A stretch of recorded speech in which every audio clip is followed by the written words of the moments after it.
This episode of the Infamous Podcast is brought to you by CBS All Access. Looking for a new streaming service to add so you can watch more stuff? Check out CBS All Access. Hit up infamouspodcast.com/CBS and you can get a free 1-week trial to CBS All Access and check out things like Star Trek Discovery, Picard, Survivor, all the other cool stuff that CBS has to offer. Star Trek Discovery, I said that already. You should really watch that. So hit up infamouspodcast.com/CBS to learn more.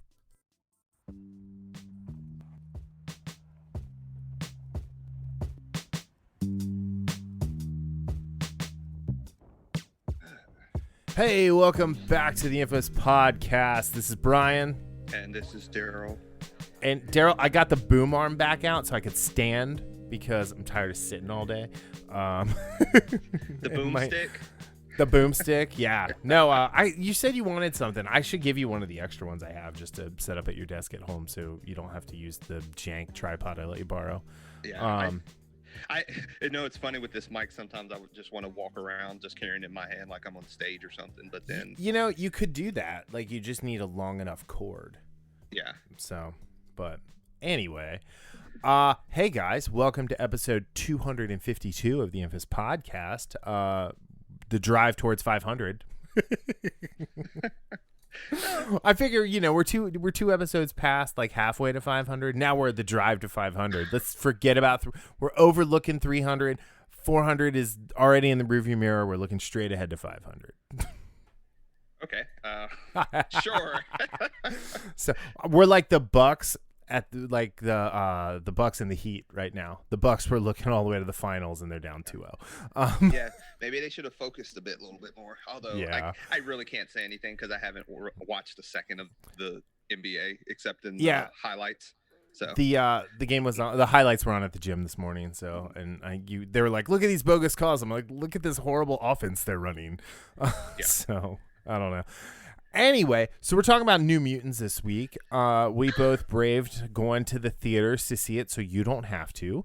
But we've got some news, obviously. Things happened during the week. The big news was Chadwick Boseman passed away. This was a shock to a lot of people. Would you agree? 100%. When I think it was about a month ago, and we've talked about this before off air, when he did the live, he did something like, where he did that video for something. I don't even remember what it was. And a lot of people, even myself, I was like, whoa, he looks bad. But, some people were arguing it was for a movie. I thought it was like for a role. Something in the back of my head said, okay, that doesn't look like a role. But with that being said, I also saw Christian Bale in The Machinist, and he looked god awful. So, people saying that doesn't look. Well, first of all, if you lose that much weight, like even Christian Bale, that's sickly. That is very dangerous. That is something you shouldn't be doing. I don't like when actors. I mean, I think it on one point I like the dedication, but on another point, that's dangerous for your health. Like Tom Hanks, like I think gave himself a whole bunch of like illnesses and like things like that for the way he was dropping and gaining weight and everything. So I don't know. But I will say, sorry, go ahead. I was just saying, but for just to hear that, because I was away from my phone when it happened, and I came back like an hour later, and I had like 6 or 7 different people texting me about it, and I'm like, what? I mean, and he's our age, he's 43. I mean, we're not that old yet, but we will be later this year in a couple months. But no, I mean, it's super sad, and honestly, like I have not seen a lot of like Chadwick Boseman movies other than 42 and the Marvel movies. And, I always liked him. I thought he was a great casting choice as Black Panther. I was not a huge fan of the Black Panther movie, but it wasn't because of the acting. It was more of the writing and the horrible special effects. But I mean, like when the Russos had the Black Panther character, like they actually understood it and like really, and Ryan Coogler is a fantastic filmmaker. Like, don't get me wrong. I feel like of the 3 main movies he's put out, right? Dude, Creed, Fruitvale Station, Fruitvale you know, Station, yeah, I forgot yeah, about that, yeah. like, well, I'm a Michael B. Jordan fanboy as well, so there's that. Did you Yeah. see his Instagram post No, I did not. about it? It was like this really great little heartfelt thing that he wrote about Chadwick and you know, like just what Chadwick meant to him and everything, and it was really cool to see, like, because Michael B. Jordan is a pretty awesome dude, and you know, he kind of came out and, you know, all guns blazing with the feels. So Yeah, it's one of those things that like, that just kind of shows. So, you know, when I was talking to you about the 21 Pilots frontman, you know, talking about mental health and everything, and one of the things he said is, you know, you don't ever know, and this is where I try to, you know, step back when I have a very heated opinion about what someone did.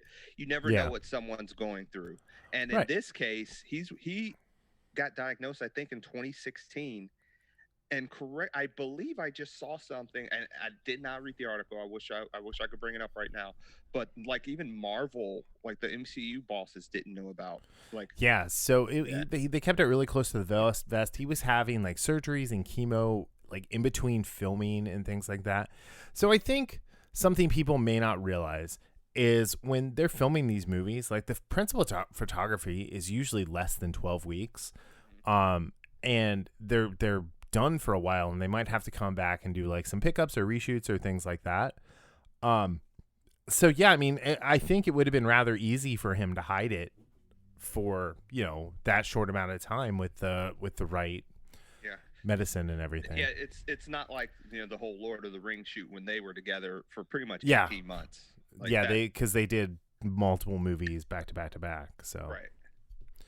But I don't know. It's really sad. It's really neat to see how many people care about him and everything and all of that. And I say that not that I didn't care about him, but I also don't get like super like, I mean, it's a celebrity. It's like I don't know that person. So obviously I have sympathy for his family and his wife and his parents and everything.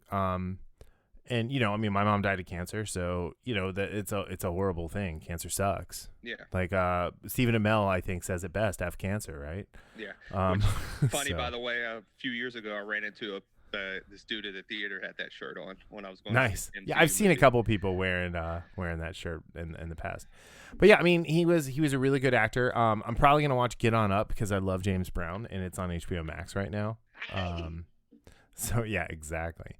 But yeah, so you know, I hope Chadwick's family is, you know, doing okay and able to, you know, get back to celebrating his life and grieving in their own way. So yeah, it's pretty sad. But anyway, moving on, we have some Star Wars news. Did you take a look at this link? Yes. Okay, so Star Wars, and you guys have to go to the show notes and look at the link because they released what Yoda is going to look like in the High Republic, and this is the concept art that's going to go into one of the comic books. One, the picture they have, he's given some pretty awesome side eye, right, and some shade there at the beginning, and two, he looks a lot like Sam Jackson. Okay, I just brought it up again, and I did not even pay it. I didn't see that before, but I can see. That was the first. So that was the first thing I thought when I saw him. Like, oh, they modeled him off of Sam Jackson. Maybe Frank Oz isn't going to be the voice. Maybe the young voice of Yoda was Sam Jackson. Do not. There is no tribe, motherfucker. Okay, we were going for the same line right there. Jinx. No, I'm kidding. Anyway. So I mean, the concept art looks really cool. I'm skeptical. Words are hard. Skeptical. Words are hard. You know, we're both having trouble with words today. Of the High Republic, just because I don't think it's going to be this big giant like Star Wars changing thing that they had intended it to be because of all the drama happening at Lucasfilm at the moment.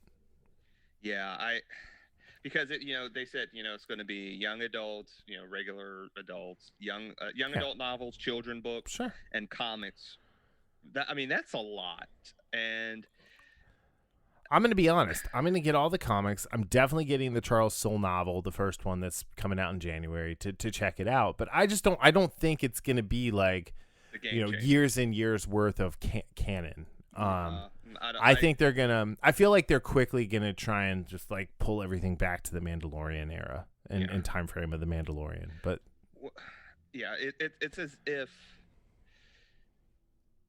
I don't know if it's the lack of creative talent or someone in the background, because we know Favreau with the Mandalorian and everything, it looks like from everything that they're doing with some of the directors in the Mandalorian and branching them out from the other series, I think the D+ storylines will be fine. But to your point on this, I just don't know if they have that guiding hand to make a. I mean, I won't say make it interesting, because in the sense, we already saw the expanded universe and how interesting it can get, although they did have some flubs too. I mean, and I don't understand why they're not bringing some of the original EU authors back, other than Timothy Zahn, to write some stuff, because there were some great, you're right. I think a lot of people look back at the EU with a lot of blue lightsaber tinted glasses there, but it's not it wasn't all good. It definitely wasn't all bad. And we got some. I mean, the EU sustained Star Wars for 20 or 15 years. So it's not like it's not like it should be just like frowned upon and looked down on. But at the same time, I understand like Disney wants to have their own canon, but they've picked like some just really bad people to shape this, because there's so many agendas that are going into everything. And that's what I'm talking about, the guiding hand. You need someone like a Favreau. Yeah. Well, the story group and Pablo Hidalgo is supposed to be the group that's leading all of this with the novels and everything. But they're too busy on Twitter yelling at fans, or people I'll say fans in quotes, because I don't know. I mean, I'm not going to go and tweet at Pablo Hidalgo and be like, hey, you suck. He has a hard job. He really does. He has a hard job, and I get it. But at the same time, like we've been saying now for a few months, stay off Twitter. Just stay off Twitter. It's better for your mental health, and focus on making Star Wars as awesome as it can possibly be, because some of the EU stuff has been really good. All of the Thrawn stuff has been good. I'm 45 minutes into the novel, the first of this prequel novel, and I am enthralled. And the things that they're introducing with Thrawn are really, really cool. I need to finish the original Thrawn trilogy. Well, not the original, but the one from a couple years ago, or so there was Thrawn, and then there was the one with Thrawn and Anakin. That one was great because it mirrored Thrawn and Anakin and Thrawn and Vader. And obviously Thrawn didn't know Anakin was Vader, even though you get the hint. You get the hint that he suspects it all along. But Vader remembered Thrawn, obviously. And then the Thrawn Treasons one was really, really good, because it brought Eli Vanto back into the mix. And we learned a little more about the Chiss. Yeah, I need to pick those up. But back to the whole thing. The Yoda, he looks cool. He's got this really cool golden robe. He looks kind of buff, and he still has the cane, but I think he's got some traps on him on this one. Yeah, one he had the same trainer as Tom Hardy for Bane. Yeah. He's doing some hex bar deadlifts and shrugs. Yeah, lots of shrugs, big gains in the shrugs there, and he's eating donuts afterwards. Speaking of donuts, went and got a dozen donuts on Monday morning after we had that talk. That's funny. Tomorrow's my donut day. I walk up to Grader's and get me one Friday mornings. So yeah, well, Haley needs the donuts for cross country. She's just not eating enough calories, so it's guess what? You're gonna start eating more of this stuff. No, don't make me eat donuts. Right. That's how I would be. Speaking of people who aren't working out, nice transition. So, the Batman has hit another road bump. Production has been halted. I love the Geek Tyrant Headline: Robert Pattinson tests positive for COVID-19 and production on the Batman has halted. It's like so dramatic. Yeah. It's like, The Rock got COVID and he went and made like a video like he was running for office. Yeah, so Which I don't know. I think he kind of might be in the future, but who knows? I mean, he's The Rock, like President Rock. It's gonna happen, and it's gonna be like Terry Crews' president from Idiocracy. But yeah, no, he's Robert Pattinson has tested positive for COVID-19, the novel coronavirus. Filming's paused for a couple weeks.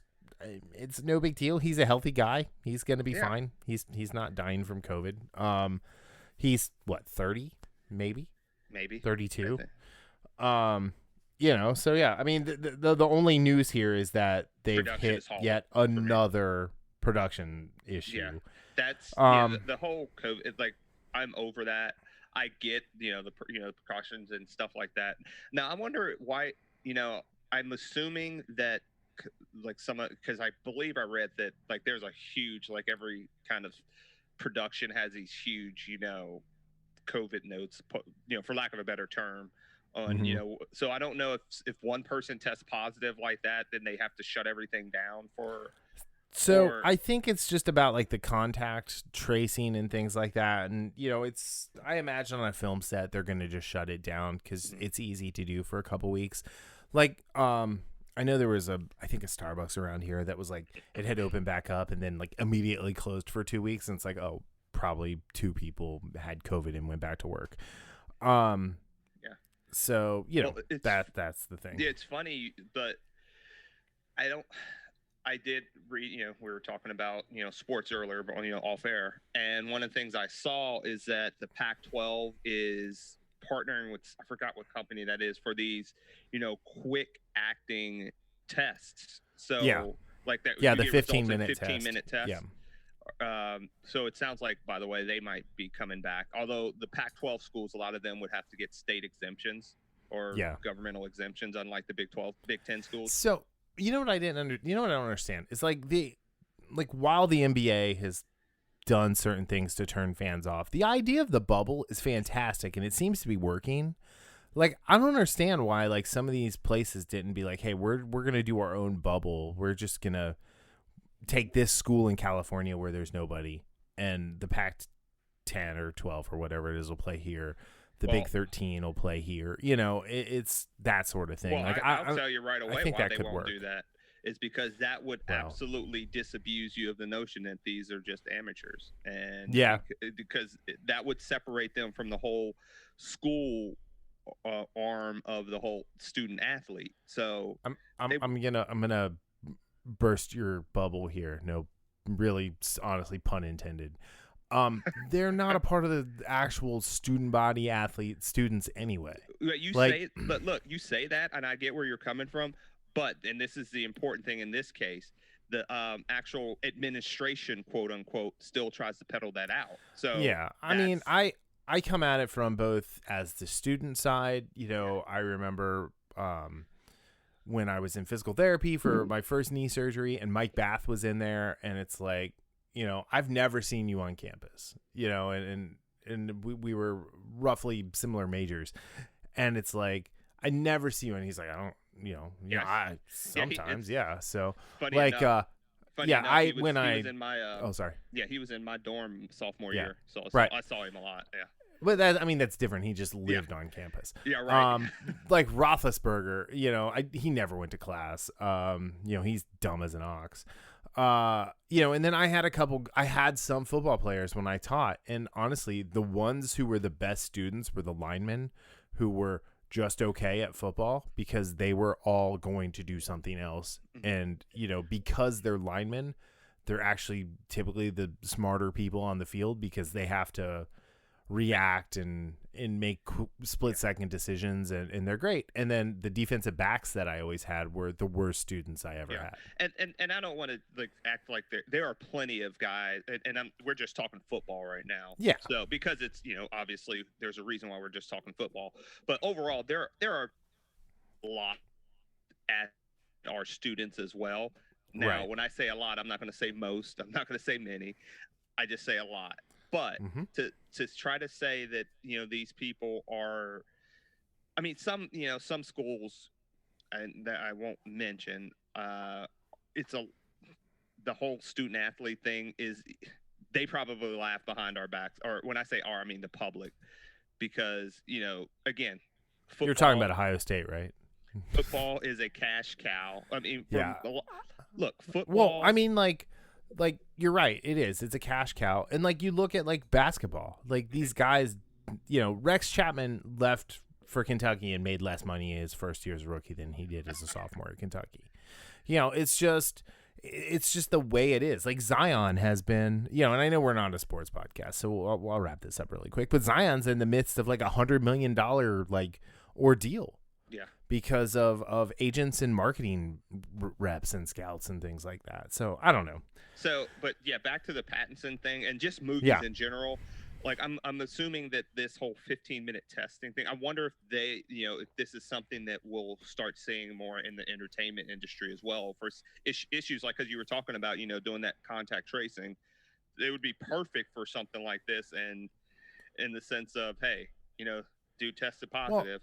Well, where they should do this is at schools, all schools, right? Oh, absolutely.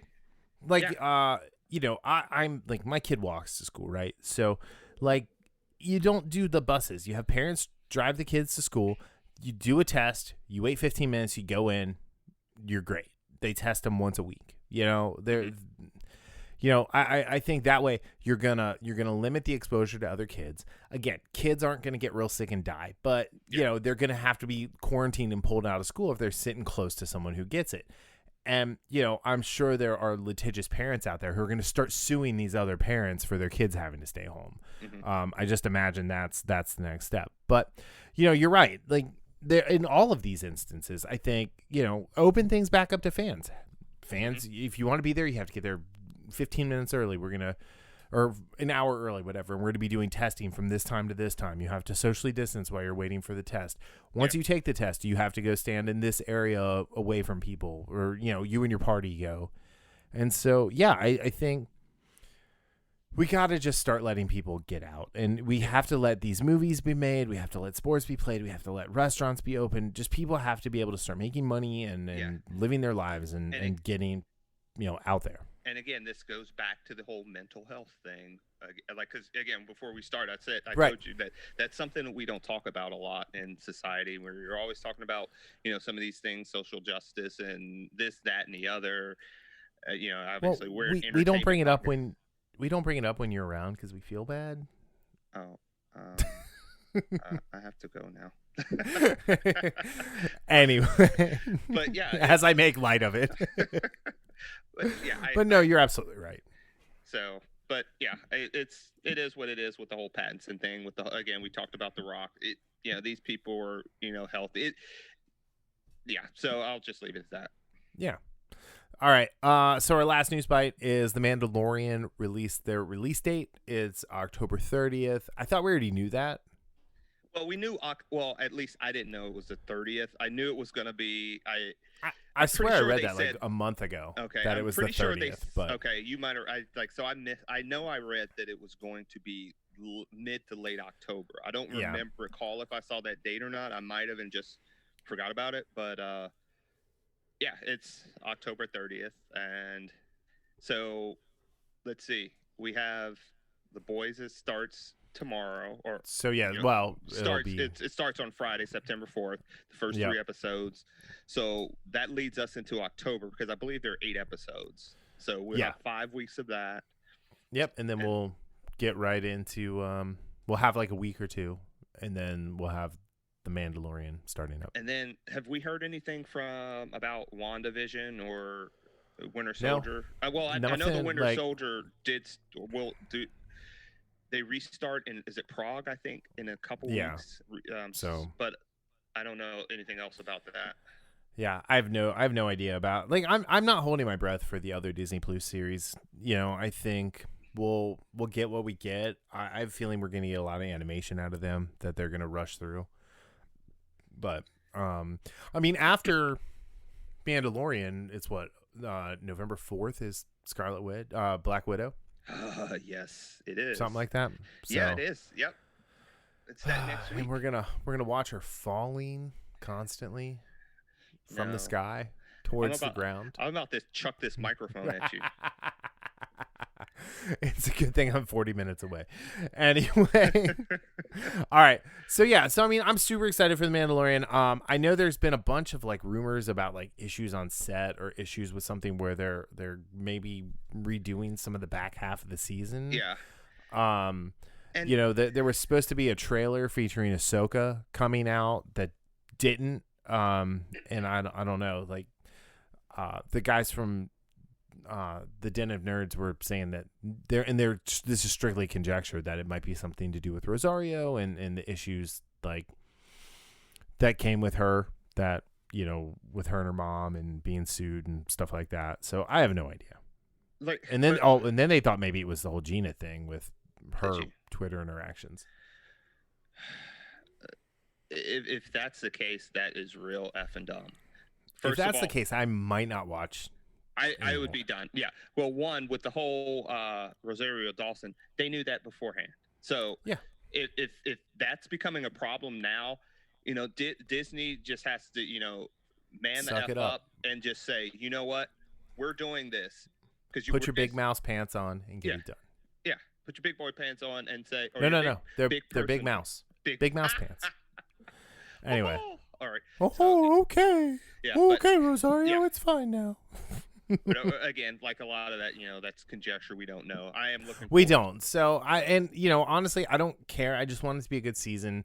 I don't want them to throw a ton of shit into it that they don't need. I want it to be that like Western samurai-esque, thing. Yes. So anyway, that's what I want. All right. Anything else that you want to talk about news-wise? No, I don't think there was anything else that was out there. Okay. Oh, well, I do want to say, and I'll kind of give you I'll talk about it a little bit next week, just like maybe a 5 minutes if it's good. But their HBO Max has this new show that comes out on today. We're filming. Yeah, Raised by Wolves, which I saw the trailer. It has Travis Fimmel in it, who I like. He played Ragnar Lothbrok from Vikings, and it looks really interesting. We'll see how it is after we do the podcast. I'm going to check it out. It's Ridley Scott, so I'm already interested in it. I figured that's something we could supplement next week with the boys as well. So, but yeah, I'm right there. Yes, the boys. All right, let's move on to our main topic then of the pod. We went and saw the New Mutants in the theater. Okay. And my water exploded all over me. That's how excited you were to be in the theater again. So no, it's because it was like sparkling water, and I had it in my pocket, and I was walking around. I didn't even think about it. But the funny thing is you were slowly opening it for it felt like 15 seconds, and it's like, okay, there's nothing wrong, and then I just see like all over the place. I cleaned it up. It was fine. I didn't leave a mess or anything. So, I'll say it was nice being back in the movie theater. Because like you, that is one of my favorite forms of entertainment is going to the movies. I'm actually one of those weird people. I like going to the movies by myself. Same here. Yeah. So I used to do that when I was in college, when I was at home, and my parents were like, "Where are you going?" I'm like, "I'm going to the movies." It's like, in high school, actually, I started doing this, and they're like, well, "Who are you going with?" By myself. I'm like, really? By yourself? I'm like, yeah. It was like I just thought it was normal. Like I used to make my girlfriend so mad in high school because they're like, "Hey, do you want to see this?" I'm like, "I saw it last night." Like, cause I just go, like, I mean, I get home and like I get done with practice or whatever, and I'd be like, "Hey, I'm like," when I had my license, I'm like, "Hey, I'm just gonna like go to the Dollar Theater and watch The Matrix again," or whatever. Or it wasn't The Matrix. I was in high school, but I'm gonna go watch The Crow again. So anyway, but yeah, no, I love going to the movies. It's so much fun. That theater we went to, that Cinemark in Florence, Kentucky, shout out to them. I mean, we've been going there since it was like a showcase. Yeah. And it was a rave for a while, and it was an AMC for a while, and now it's a Cinemark, and like where we sat, like those were great seats, and they're super comfortable. The popcorn was not good. My popcorn wasn't bad. It was stale. It tasted stale. which that could have been because we were at like one of the earlier showings that they had at like 1:00. Mm-hmm. Or it could just be I'm just not used to movie theater popcorn anymore. So Yeah, mine was fine. I actually ate a little bit of it the next day. I still Cool. have some left, but I'm not going to eat that. I only ate about half of it and threw the rest away. But yeah. The movie though, it's so interesting because in the show notes, I gave you a small novel to read this week with all the just information about this movie. There was, there were planned reshoots that didn't happen. There's an initial cut. There was the Disney acquisition of 20th Century Fox. There's the final cut that made it in. Then the release and how it moved and how, nobody knew what was happening with this movie, to the fact that it only made $750,000 on the Thursday night opening. As of recording, it had only made like $9.9 million globally. So on a $60 million budget. You've seen Tropic Thunder, right? I love Tropic Thunder. So when they did the quote unquote previews in the beginning, and they did the Scorcher previews where it was like Tug Speedman, and it's like they've decided to do it 3 more times. That's how I see New Mutants. Every time it seemed like it was pushback, push back. Right. Yeah, those numbers are, again, it shouldn't be surprising, honestly. It's not. Because this is a movie that was supposed to come out in 2017, I believe.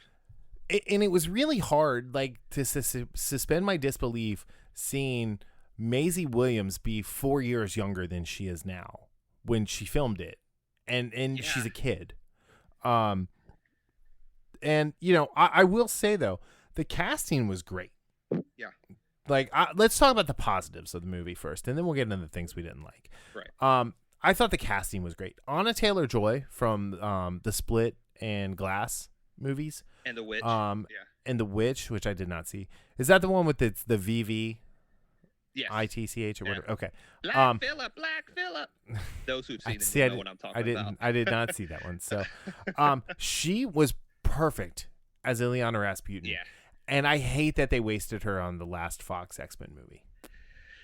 Yeah, I like you said, I liked all the characters. I know one of the issues that you had, and you actually admitted, hey, he didn't do too bad, was Charlie Heaton. I was not looking forward to Charlie Heaton's acting because I'm not the biggest like Stranger Things fan. That's been well documented on the 5 years of this podcast, but he's one of my least favorite characters on Stranger Things, and so I wasn't like super excited because Sam Guthrie is a happy-go-lucky kind of character, and they made him a little more morose, but it worked for what it was. Yeah, especially. It definitely worked for the movie, and the reason why you could see why he was like that. Even if he was happy-go-lucky beforehand, you could see why he was like that. Yeah. I really like the band, the camaraderie between the characters. Yep. I'll talk about some of that later, but I did like that their camaraderie. Like you said, Anna Taylor-Joy. I like her in pretty much everything I've seen her in so far. Well, she's been been really good. I've seen her in. Yeah. So Maisie Williams, I did like her. Like the one I actually liked the least, and when I say that, it seems like I'm denigrating her, but it's not. But out of the main cast, I think Blue Hunt was the weakest one from an emotional standpoint. But again, when I'm saying that, it doesn't mean she was bad. Don't think I'm saying it and I'm thinking she's bad. I don't know. Yeah, no, I think part of that is because like Dani, Dani Moonstar Mirage is the leader of the New Mutants in the comics for the most part. Their first teacher was Magneto. Their first teacher was Professor X, but then it very quickly became Magneto. And I feel like I thought she was good. I thought the problem lied more in the character, because we were immediately kind of thrust into the Mirage effect. of what her mutant ability is, and nothing with her felt earned. Does that make sense? That actually might be why I feel that way about her, because I don't think she was terrible at all, and I think and that'll, we can talk about that a little bit later, but yeah, some of the stuff felt definitely rushed, particularly with her. I mean, this is her first major film. The only other movie she was in was a short called One Block Away. I believe she was in the show I watched, Another Earth or Another Life with Another Life. Katie Yeah, Sackhoff. she was on 10 episodes of that on Netflix. Yeah. She was on 6 episodes of the originals. She was on This Is It. It was an unaired pilot. And then she was on 1 episode of a show called Girl on Girl. And then she was on an episode of Stumptown. I mean, so her 1, 2, 3, 4, 5. So 7 total credits. 1 is a short and 1 is an unaired pilot. Yeah. So really she's only done 5 things. And you can count 1, 7, 17, 18 episodes of TV shows. And I will say, in Another Life, and again, that was a series I would probably give a 5. There were some good parts, but she did grow on me, in the sense I didn't really like her character at first, but then the more I did like her, she definitely got better. So yeah, I think the big part of my issue with her, like you said, was there were things that just didn't feel earned, that felt rushed. And sure. But before we talk about that, I will say the second, we were talking about things that felt rushed. The first part of the movie was boring to me. It was super boring. I mean, you could see where the cuts were. Right. It just felt disjointed, uneven, forced. But I will say, and because this is the things we like, I absolutely love the second half of the movie. It was so weird because normally the second half of these superhero movies are where they kind of tend to fall apart. Like usually they kind of go big and then meander and then kind of peter out. Not all of them, obviously, just like the ones that aren't very good. Like this one.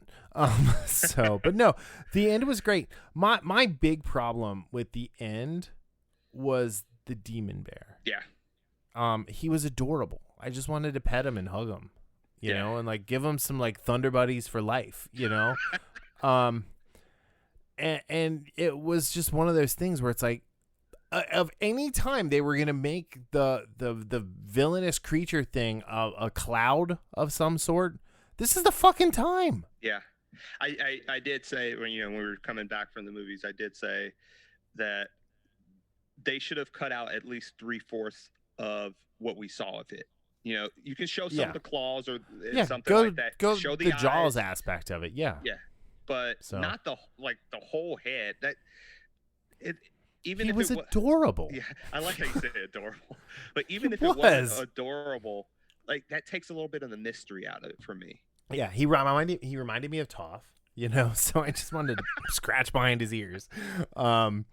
Anyway, so the New Mutants in this one, this is the original New Mutants lineup. You have Maisie Williams as Rain St. Clair, who is, Scottish and can turn into a wolf. And so in the comics, like, she turned into a full wolf for a little bit, but then it was always like kind of this half transformation. And that's what I thought, yeah. If you want a really good example of her character, it's X-Men Evolution did a great job with Wolfsbane. That's the character's mutant name. And then you had Anna Taylor-Joy as Ileana Rasputin, who is her mutant name is Magic. She is Cyclops' sister, and thank you, Colossus' sister. And there was no mention of him, which I found very strange. And then she was accompanied by Kitty Pryde's dragon, Lockheed, and I really liked the way they handled Lockheed in this, because one, he was a puppet at first, but then he was a real thing from Limbo, and he was. I thought what little on the rewatchables how they do the heat check award. Yeah. Like Lockheed wins the heat check award hands Absolutely. down. Like he did so much with the maybe 2 minutes of screen time he had. Yeah. And again, Anna Taylor-Joy was the highlight of this movie. 100%. She was spot on, Ileana. Her Russian accent was great, and you Her know, attitude was the great. whole, yeah, the whole, the one thing that I didn't get is the whole demon child armor, which, so when her arm, you know, when her armors up, Mm-hmm. that's actually like the forces of limbo, like pseudo possessing her, and she becomes the demon child. And that's where you see in the comics where she has like the horns coming out of her head, and she's got like Yeah. the full armor thing, and then she has her version of the soul sword, and she can, you know, teleport and things like that.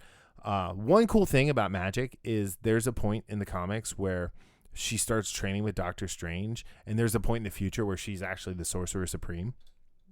Okay, that sounds pretty cool. Yeah.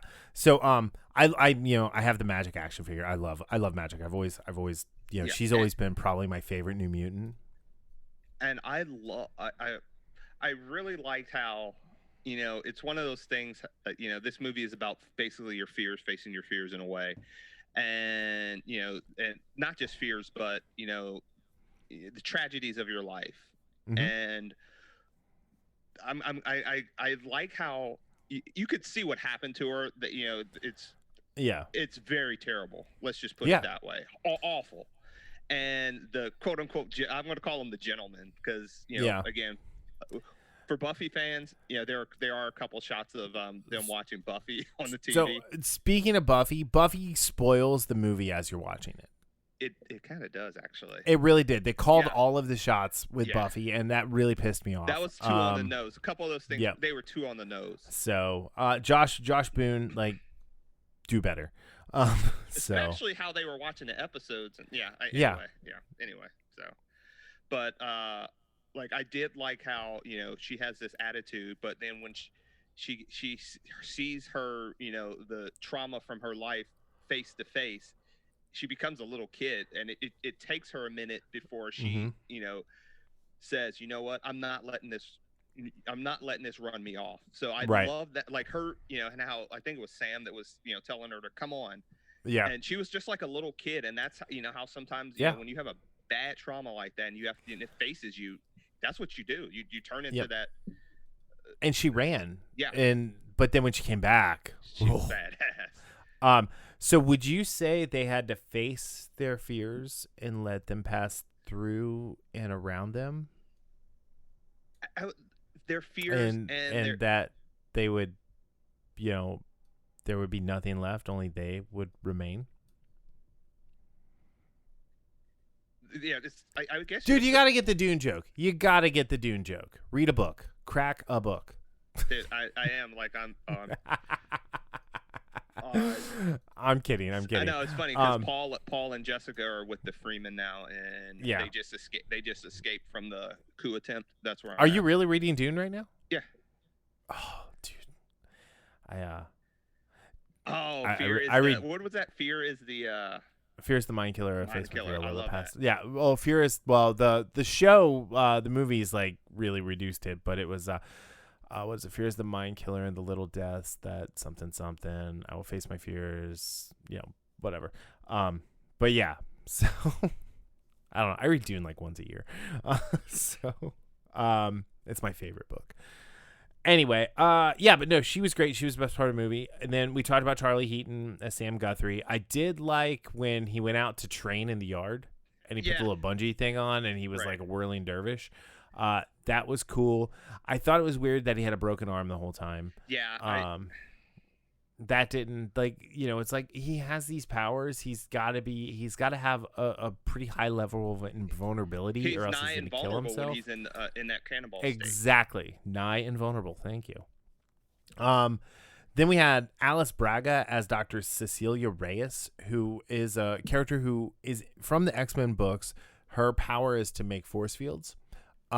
She was a doctor. She never wanted to be. She got approached to be part of the X-Men when they found out she was a mutant, and she said, no, I'm a doctor. I help people. And then she got outed as a mutant, and, you know, just she eventually became a member of the X-Men and the New Mutants. But she was never the bad guy. So this was a really interesting take to see Cecilia as a bad guy. Mm-hmm. And it came across to me like she was doing she thought in one way thought she was doing the right thing, but in another way it seemed like she was also like she was almost pressured into doing this. Like it's Mm-hmm. never really kind of, I mean, I guess I'm kind of extrapolating this from, you know, that last confrontation she has with them. But I thought she was okay. Yeah, I mean, she was fine. I'm She not. was I'm not fine, bashing her. which is kind of funny because she's also going to be in Suicide Squad, I believe. Yeah, she's Soul, whatever. Soul Selenia or whatever, however you say it. But yeah, but I mean, she was all right. But like the whole thing, like my boss or my whatever, Essex. my superior, yeah. And so my question is, does this take at what X-Men time frame does this take place? Because the Essex Corporation stuff that they showed was from Logan. Yeah, and I think that's what it was. Remember, it was supposed to come out in 2017, so Right. I think that was supposed to be kind of like they're, you know, connecting that universe or whatever. Yeah, But, I don't know. I don't know. I things happen, so.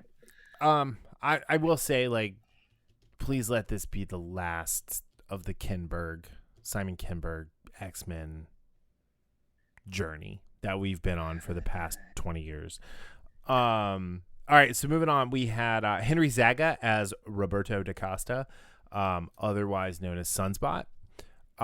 He was really good. He was really, really good. I wasn't familiar with Henry Zaga. He's another one who hasn't done a whole lot.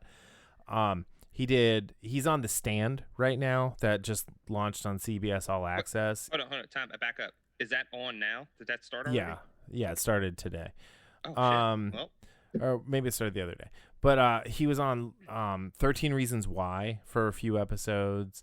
And then, you know, he's done just some stuff. Like, you know, nothing like he was on 9 episodes of Teen Wolf. Again, another one of these like great like unknown actors. And you know, I thought he did great. And he was like, if it wasn't for Lockheed, I would have said like he stole like every scene he was in, because he wasn't in it a lot as far as the rest of them were. I think they wanted, well, because he was kind of a dick, you know, and I think they wanted us to think that there was something else to him that there wasn't. You know what I mean? Because he wouldn't show his powers, and they were trying like. And again, I unfortunately had the gift of knowledge with. You know, you're New not Mutants the only being one cursed with knowledge. Yeah, with New Mutants being one of my favorite books, or comics. Knowing about everything, that it was really obvious. Like, I mean, from the previews, it was obvious what was happening with Dani. I will say though, like these 5, I would have liked to have seen more from them. Again, I think they wasted perfect casting on a subpar movie. Yeah, I can't argue with that. I will say, you know, I have read I saw a couple headlines saying this was the, you know, worst X-Men movie, X universe movie ever, and I'm like, no, false. Anytime they've tried to do the Phoenix Saga is the worst X-Men movie they've ever done. Yeah, I mean, let's not split hairs about that one there. Yeah, but yeah, so I you know, I don't know. So let's. Sorry, go ahead. All right, no, let's go. Go ahead. I was gonna say I want to talk about Josh Boone for a second. His first movie is a movie called Stuck in Love. I've actually seen this movie. It stars Greg Kinnear, Jennifer Connelly, and Kristen Bell. Oh, no, exactly the movie you're talking about. Yeah, was his debut. It was his debut. He was the writer-director. He was the director of Fault in Our Stars. And then he did this, and he's directing. He's the director, writer, and executive producer of The Stand, the 10-part miniseries currently airing on CBS All Access. Go to infamouspodcast.com/CBS to get your free however many day trial. Anyway, but yeah, so it's he's another like the most seasoned professional in this movie is Alice Barga, followed closely by Maisie Williams. You know, so this was I enjoy the fact that this was a nice shot at doing something original and new, but this was the second movie in what should have been a 3-movie trilogy. Yeah. I think introducing Dani the way they did without any other context of the world around them was really hard to get past at the beginning. Even knowing who she was and what was happening, and who all the other characters were. I can't imagine if you walked into this without knowing who they were. Right. Like, then I can understand why you would think that this was the worst X-Men movie, worst X-Men movie ever. Yeah. You know, a lot of times, and you say this a lot with movies, that could have easily been 15 minutes cut out of this movie. This is a movie that easily could have had 15 minutes or so of storytelling added to the first half of the movie, and it would have made a lot of stuff better. It was only 94 minutes long. Yeah. It was an hour and a half. It could have absolutely dealt with another 15 minutes. When I saw that it was 90 minutes long, that was when I was like, oh boy, this is going to be. And this is the thing, when we were talking about things that felt rushed and didn't feel earned, I understand why they were trying to do that whole in media race type of intro, but not having any type of backstory on Dani makes it difficult to connect with her. And then you have her and the relationship she has with Rain, which again we knew that. Thanks Willow and Tara. We knew that was coming, even if that was so forced. That was so forced. Like and again, they called the shot, and I don't know if it was like. Here's the thing though: is when they made this, like, it wasn't for wokeness like it would be now. No, like it was. Right. They were trying to emulate Buffy in a lot of ways. Mm-hmm. But yeah, I honestly think that the fact that this movie went through so many iterations, it couldn't help but feel disjointed and not good. Like the initial cut, for instance, Boone and his regular editors delivered a cut to Fox. Fox was happy with it. It tested well in initial screenings as Deadpool did. All right.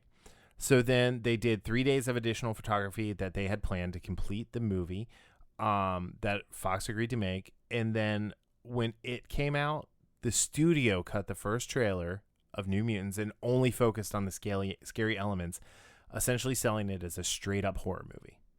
That's the quote. Scary elements from the film, essentially selling it as a straight-up horror movie. And that turned so many people off. Yeah. It was a horrible trailer. This is an example. This is like the opposite of everything DC does. Right? DC puts out good trailers and then like doesn't deliver for the most part. This was a horrible trailer, and then it was cut to pieces and put back together as this weird Franken movie, and it didn't deliver. No. Yeah. And then it couldn't help, like with the Disney acquisition. Like I'm still shocked that we were able to see this in the movies, in the movie theater, and it did not end up on HBO or Hulu or something else. Something else, right? I also think that this should have been a rated R movie. They should have gone that far with it. If they wanted to do the horror elements, they should have gone all in. Absolutely.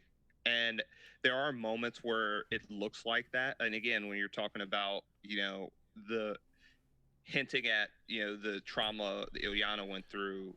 She was trafficked. She was trafficked as a child, which, it's how dark. It's horrible. Yeah. So, the elements, and then the gentlemen that they have, which I actually really like them. They're the smiling man. Yeah. Marilyn Manson was the voice, by the way, which is hilarious because I saw the show notes and I didn't even know that. I thought it was Marilyn Manson, like as the creature there, like for a second, because he's so gangly and weird. So So I think I absolutely think they should have just gone all in and said, hey, we're gonna make it. And again, 94 minutes for a movie like this, where you have 5 main characters. You have to introduce them, give them not necessarily a full-on backstory, but enough so we can relate to them. That's just not enough. That's never going to be enough for this type of movie. Never. There are 90-minute movies that are fine, but this is not one of those that you're going to get the best out of the movie in only Right. 90 minutes. So Yeah. I mean, like in the comics, right? She was abducted when she was 6 by Arcade, who is the worst best villain of all time. Arcade. And he used her to trick the X-Men into fighting Doctor Doom. And she was rescued, and then she was called to Limbo, where she then went, and she was there for a long time. And it wasn't until that dimension's version of Storm, that she came back, and it was great. Like the her whole origin is awesome. If you guys don't know about her, she's a great character, and I like, again, the best part of this movie. Absolutely. But yeah, I mean, this team that has been doing the X-Men for so long, it's just time. It's time to move on. It's time to give other people a shot. It's time to maybe try and be a little closer to canon, even though that's hard because X-Men's canon is very convoluted. Honestly, if you guys are at all interested in like X-Men and their long and sordid history, there's a great podcast called Jay and Miles Explain the X-Men. And they are on, they've had several hundred episodes, and they are nowhere near being all the way through it. But they have a whole section on the New Mutants and everything. It's well worth checking out. They can do it much more justice than I can. Yeah. And I think it's safe to say, again, that's that assumption, but now that it's back with Disney, under the Marvel umbrella, we will get a new creative team too. Yeah, I hope so. And again, there's no rush. There's no rush at all. No, none of this. I mean, like, so let's circle back to Chadwick Boseman. There were rumors that Storm was going to be introduced as Wakandan in I would not have Black liked Panther that. 2. No, I would not have liked that either.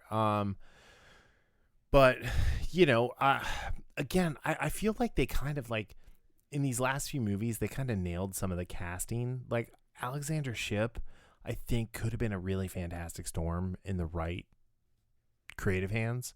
Because she was Storm. Like, she carried herself like Storm. Like, way more than Halle Berry ever did. Ty Sheridan is the perfect Cyclops. Yeah. Anyway, but yeah, so like they were getting introduced that into Black Panther 2, and now with Chadwick Boseman passing, like, we don't know what they're going to do with that movie. It hasn't even started pre-production yet. I mean, it's still like early into the process. I don't even know if they have a script at this point.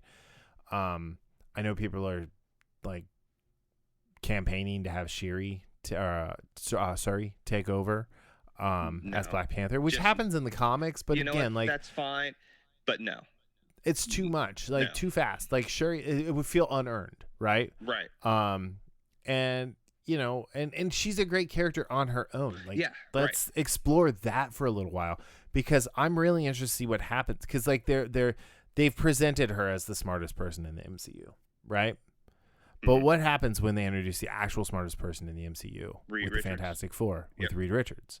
Like, that would be a great foil for the two of them to like be like working together to solve the Annihilus or Secret Wars or something, It's funny, like, just you're talking about the smartest person in the room. One of my favorite scenes in Endgame is when Rocket tells Tony Stark, he's like, "You're only a genius on your planet, buddy." Right. Yeah. So. Right. But yeah, so I don't know. I'm really interested to see where X-Men goes from here. I think this was not a good movie. It ended on a high note, which left me not disappointed walking out of it, but not satisfied walking out of it either. Does that make sense? I'm in the same boat, in the sense of, like, a lot of, when a movie starts strong and ends weak, it kind of colors your opinion of it in a negative sense. This one started off very weak, and it ended for me very strong. So my opinion is colored the opposite way.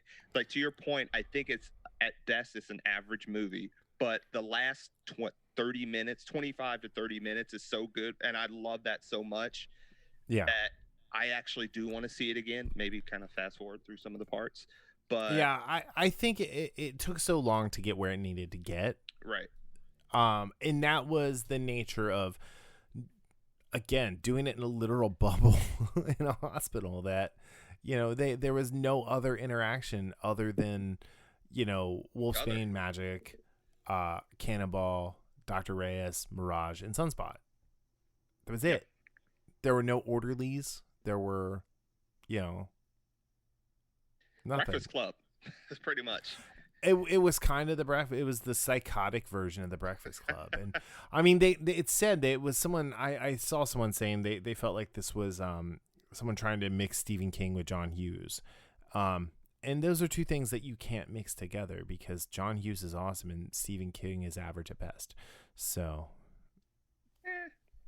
I hate Stephen King. I'm just trying to be nice. Yeah, I hate Stephen King. I'm a fan of Stephen King, but he has issues. Like one of his biggest issues, and he pokes fun of it, is endings. So yeah, he's like Vince Russo or Jeff Johns. Yeah, you did say that. Anyway, maybe that's how. Like Josh Boone is the opposite. He can't get things rolling, but he can. Like once it gets there, he's a slow he starter. Can end it. Yeah. Like in like the last 30 minutes, he's heating up. He's on fire. He's like Ricky Vaughn through the season of Major League. Wild Thing. Yeah, it's I don't know. Like out of 10, I'm gonna give it a 5.5. And I feel like that's high. I had it at a 5. Okay. And again, it's so weird because that is like how we're talking about it's not a good movie, and I actually really want to see it again, even though I know it's subpar in a lot of ways. Yeah. So and that's because of the end, how the ending left me, how it left me with that excitement that the last 30 minutes left me with. So, like, the best part of Deadpool 2 was the end credit scene where Deadpool was jumping through time and righting wrongs. Otherwise, that's a horrible movie. Like, it's really not good. I've rewatched it, but it's taken me like a few days to get through it. I just can't sit and watch it all at once. See, I don't think sorry. Actually, when I rewatched it, I thought it was better the second time I watched it than the first time. But it's still a far inferior for me, at least. I mean, I love Josh Brolin as Cable. Don't get me wrong, but it's far inferior for me than the original Deadpool. Yeah. So, I mean, it has its moments, but at the same time, it's just he went full Reynolds. And you don't go full Reynolds. Yeah, he needed like you said, and I think that was one of the issues. He needed somebody to rein him in. Like, okay, he needed Tim Miller back to be like, hey, look, we've got a story here. This is what we're trying to do, dude. But yeah, I don't know. I mean, at the end of the day, like, this ended up being an okay movie. It was better than the last Phoenix Saga story. It was definitely better than X3. God, yeah. You know, and I think I would be interested to see what the initial cut was versus the final cut. Yeah. You know, because the final cut, it was complete. He explained that the work on the film had halted when Disney's acquisition of Fox began, and so no reshoots ever took place for the film. Even standard pickups, which had already been scheduled. And so at the time, about 75% of the film had been edited, while much of the film's visual effects were not finished by the time that acquisition was complete. So, you know, I would like to, like, I think it would have been cool if they could have, like, finished everything. So yeah, let's see. Visual effects that still needed to be finished included Ileana's sorceress abilities, including her soul sword that she materializes, as well as Lockheed. And I thought Lockheed looked pretty good. I did, to be honest. I really enjoyed Lockheed. Both in puppet form and CG dragon. Yeah. But yeah, I don't know. Like, it's always unfair, I feel, to the filmmaker when things like this get taken out of their hands and it's not a part of their and again, I don't know if it's because Vision. we're paying attention to it more, or it's actually happening. Just seems to be actually happening more, or it's our perception because we're no, more it's involved. happening more. Is it happening? Okay. The studios are much more involved. Like, you know, I told you before I didn't want to talk about John Boyega, but like just listen to his interview or go read his interview with GQ. I hope they kind of put it out as a podcast, to be honest. He rips into Star Wars. He rips into it, and rightfully so. And like even Daisy was talking recently about how she feels like she's been blackballed because of Star Wars. Yeah. And none of that was their fault. Daisy Ridley, like, I don't care what you think about Rey, she was fantastic as Rey. I loved her as Rey. Yeah. I mean, Rey was my favorite character in the sequel trilogy. You know, Finn should have been he's the most interesting. He should have been the most interesting. Should have been, yeah. And Ruin forsook him. No, he made he made him a punchline. That's what he yeah, made. he forsook him in you know honor of Rose Tico. Yeah, but yeah, I don't know. I don't understand why the studios have all of a sudden decided they're going to interfere so much. I mean, it happened on almost every single Star Wars film. Yeah, it seems like they want to, you know, puff their chests out and say, "Hey, we did this," instead of saying, "Hey, you know, we financed this," and let the creative people do the creative thing. Except look at the house of creativity we've created. Yeah, like that we're putting out. We're working with the finest creative minds in filmmaking. And we're letting them tell the stories that they want to tell, because I tell you what, that's always going to be a better story. And you know, and when you take away like an editing group or partner and things like that, you lose a lot. I mean, that's why Tarantino had the same editor for every film up until this last one, because she died, because she was an older lady. But you know, it's one of those things where stop, like, just let these people make the stuff. You know, this is why we're getting the Snyder Cut. Yep. And I'm going to tell you right now, the Snyder Cut is not going to be any better than the theatrical cut. It's not. I guarantee you it will be. Guarantee you it will be. No, it's still going to be a bad movie because it's based off of a flawed foundation. I guarantee you it will be better than the shit we got the Justice League. The Justice League was one of the. But... Now, again, to your point, it's not going to be a masterpiece. Because I've told you and what other I know what I'm getting from Snyder for the most part. You know I'm getting a lot of pretty stuff with nothing behind it. Well, I won't say nothing. I get some of the ones that's true, but there is some. He does have some stuff behind it. It's not always good, because there's stuff in Man of Steel that I love, like from a narrative standpoint, but then there's other stuff where I'm just like, why did you go this direction? Like, honestly, he's best when he is just taking panel for panel from source material and making that story. Yeah. Like, if he would have taken John Byrne's Man of Steel and made that as the Man of Steel, like, baby, we would have got a fantastic, like, 300-esque movie, and we would be talking about how great Spider-Man or how great Superman is. Yeah. And they could have introduced Batman. They could have taken the Man of Steel and made 3 movies out of that 6-issue arc. Yeah. So again, I have no doubt this is going to be a better movie than Justice League. None. But I don't think it's. I'm cautious. I'm not ready to say it's going to be better. Again, Justice League is probably that's one of the.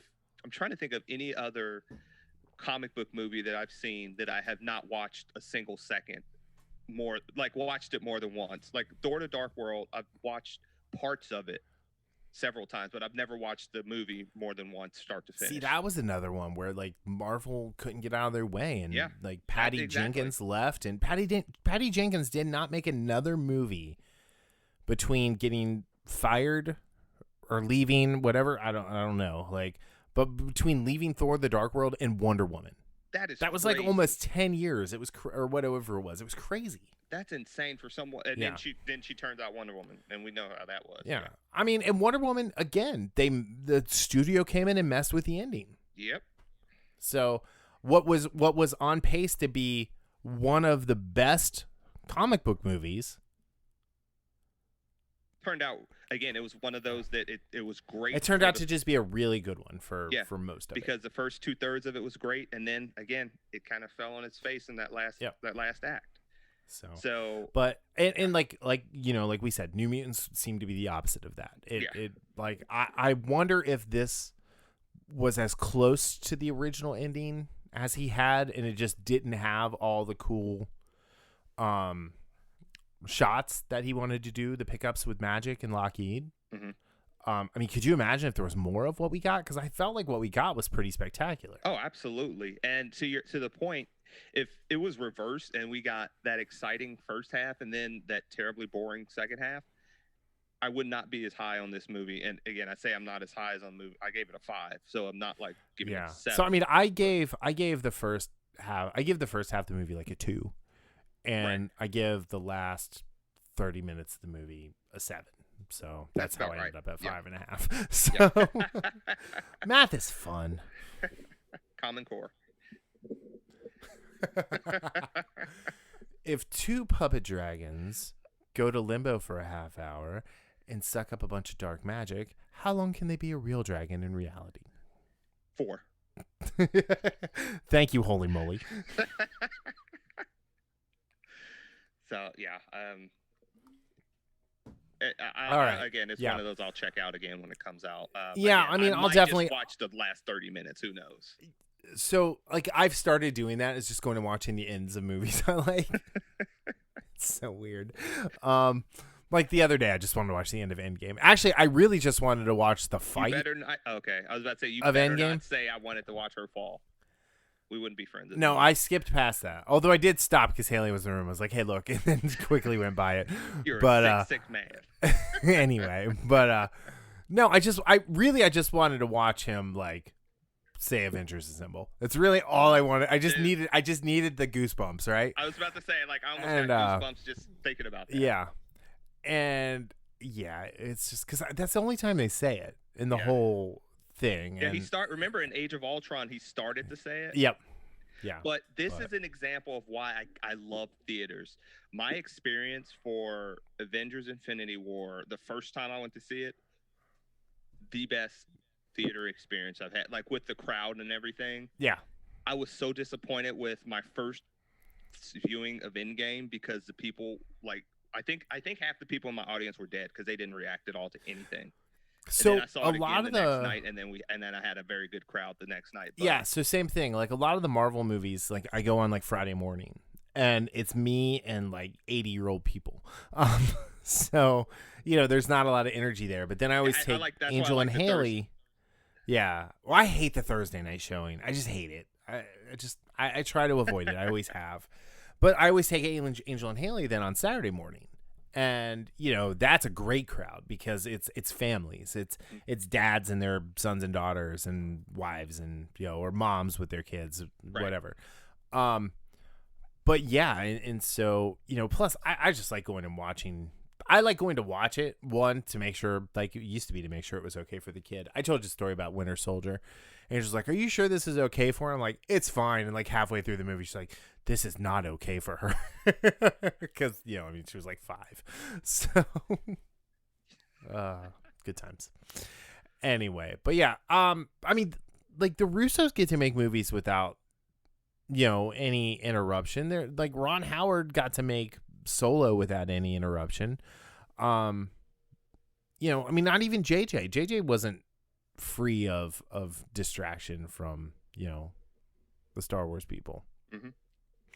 Yeah, I feel like Josh Boone. I'd like to see more from Josh Boone. I guess that's what it's taken me 13 minutes to get there, but that's what I've been trying to say. Yeah, I agree. But yeah. Anyway, all right. Anything else you want to add? No, I'm actually kind of looking forward to watching that Raised by Wolves, watching The Stand, and then Friday, 3 episodes of The Boys. Yep. So we've got The Boys on Friday. So, and we'll be talking about the first 3 episodes, and then we'll go week by week, and we'll be trailing a week, so that way we can spoil it. Yeah. And I will say I kind of like this. like the binging part of me doesn't like this, but the anticipation part, I actually do like having to wait a week. Yeah. So, there's a war inside of me on which what I like best. So, so let's real quick. So like Man in the High Castle, right? Mm-hmm. If they would have put like the first 3 episodes of seasons 3 and 4 out and then done it weekly, I probably would have finished the series. But the idea of just binging that show at the end, I was like, I just can't do it. No. Like, and Yeah. you know, I'm not, and you know, I could go and watch it every Friday on my own, but like by that time, like something else has come out that I want to watch, and Yeah. you know, That's like actually a really this good is example of this is something where it's like it's that water cooler talk that we so badly miss in the new binge society. Mm-hmm. Yep. But anyway, all right, cool. On that note, thanks to Julian for being a patron. Check out patreon.com/infamouspodcast. Check out the About Us page because Darryl still hasn't sent me a bio. And yeah, Gangsta Mario, right? Gangsta. You should Photoshop the Baby Yoda in there on my shoulder or something. No. If I Photoshop anything in there, it's gonna be Baby Yoda being drowned by the water that I sent you last year. You are a sick man, I tell you. Anyway, you're the one who has this weird fascination with a green baby. Hold on, a green 50-year-old baby. Let's unpack this next week. What is your obsession with the baby? A green 50-year-old baby. Sick, man. Sick. I don't even have any words after that. On that note, we'll see you guys next week. Bye. See ya.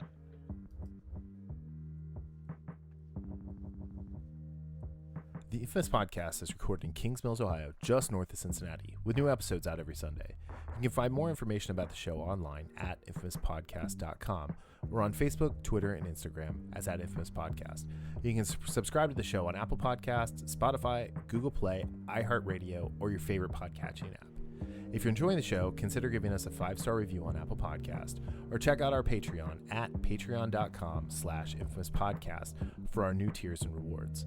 The Infamous Podcast is hosted and produced by me, Brian Tudor, with music provided by Michael Henry from meetmichaelhenry.com.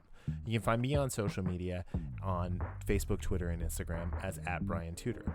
So, whenever you're listening to the show, have a great day, night, evening, weekend, whenever it is. And we'll see you next time. Later.